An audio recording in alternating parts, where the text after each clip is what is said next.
là xếu từ miệng sáng. Theo màu sáng chính là màu sắc của bộ lông.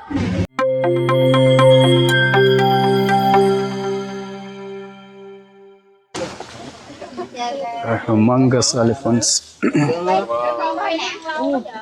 We can feed them.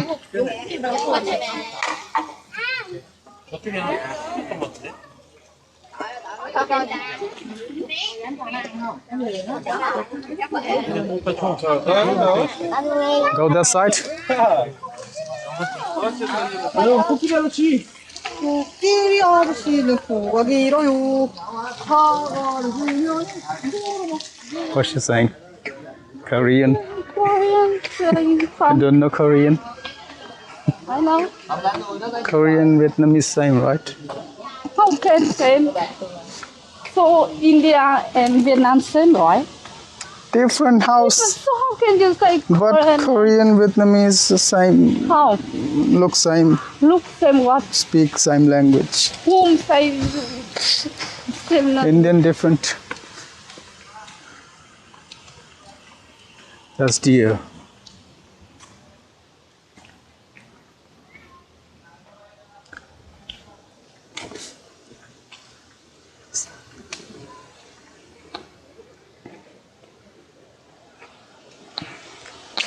Deer or antelope, I don't know.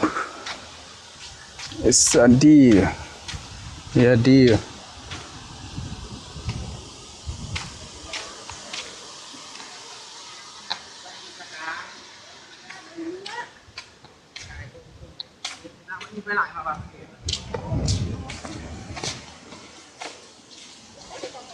Don't show me your back.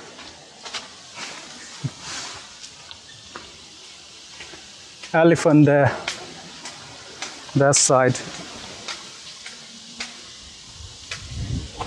Hey, where is hippo and kangaroo? Hey, hippo and kangaroo here. Bear as well. Bear, kangaroo, and hippopotamus. This side.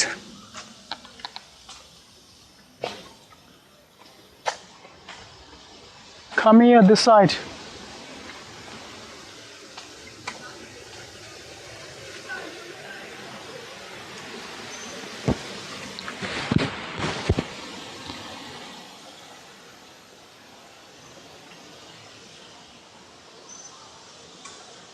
That's deer. Hey, bear, come here. See the bear.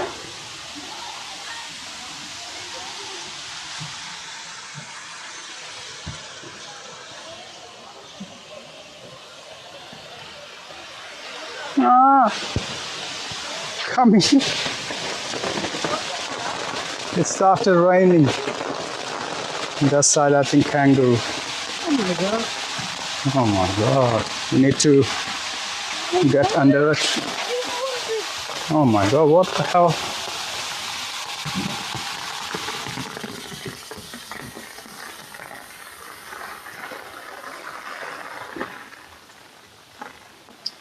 Where is kangaroo? Kangaroo. That's bear. See how big.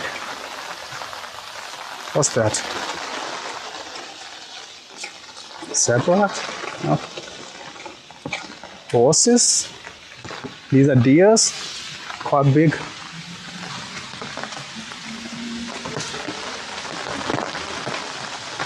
It's pretty big.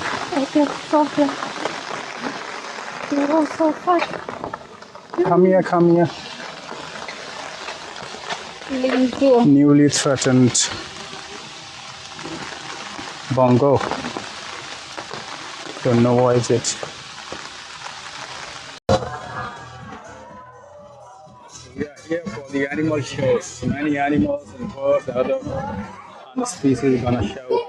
And stunt.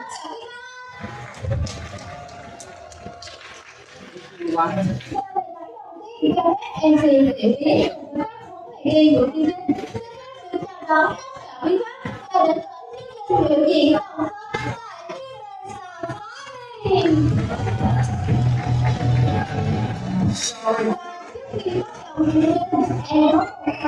diễn còn không kém quan trọng đến tất cả các bạn sau khi chương trình đàn diễn ra sẽ có một vài người bạn đồng con tương tác rất gần với chúng ta và rất nghe vợ từng giờ đến tháng này. Và những người bạn này sở hữu cho mình một bộ bóng vuốt và một chiếc mỏ vô cùng sắc nhỏ nè. Vì vậy khi các bạn ấy trình diễn, quý khách mời vui lòng hạn chế di chuyển cũng như không đứng lên đưa cánh tay của mình bắt lấy hoặc chạm vào những người bạn này quý khách nha. Bởi vì theo bản năng tự lời khuyên hoảng sợ, có thể những người bạn này sẽ tấn công chúng ta đó ạ. Animal near to the Latin book Feed them, right? Don't feed them. You need to tell in English. How can I understand?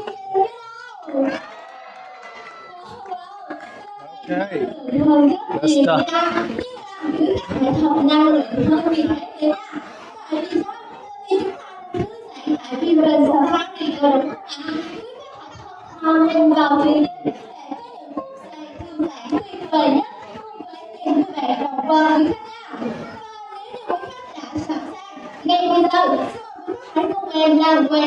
Alright, start the show.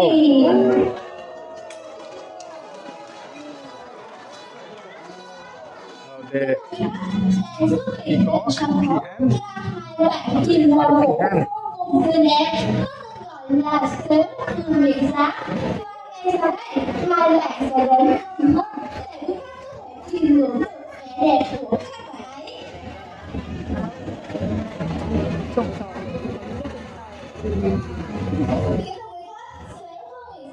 Tìm thấy khu vực phía đông của Phi, một phần nhỏ khu vực phía nam của châu Phi.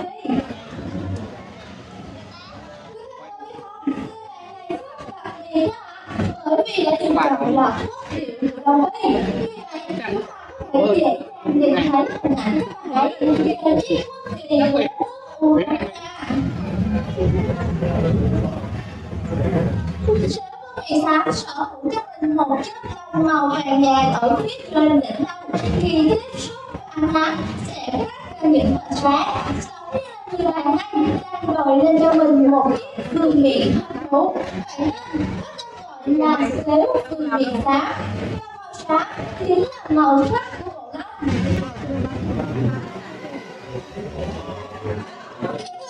Con sở hữu cho mình một sải cánh dài lên đến hơn 2 mét, chiều cao khoảng 1,5 mét và cân nặng lên gần 3,5 kg. already Con bỏ bóng và đèn chương trình biểu diễn tổng cộng cho một buổi chiều ngày hôm nay.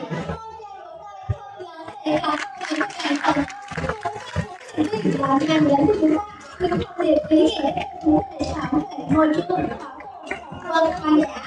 Khi đến thì đã mọi di chuyển nha. Cầu chụp ảnh selfie cùng với những người bạn học trên sân khấu.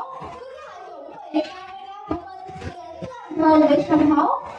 Tuy nhiên, là mình lưu ý không có sân khấu của các bạn và những người bạn học em ạ.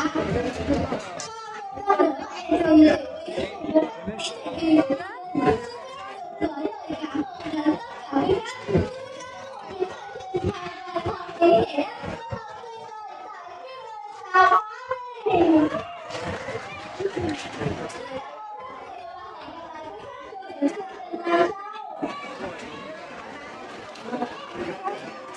Huh? Okay, let's go.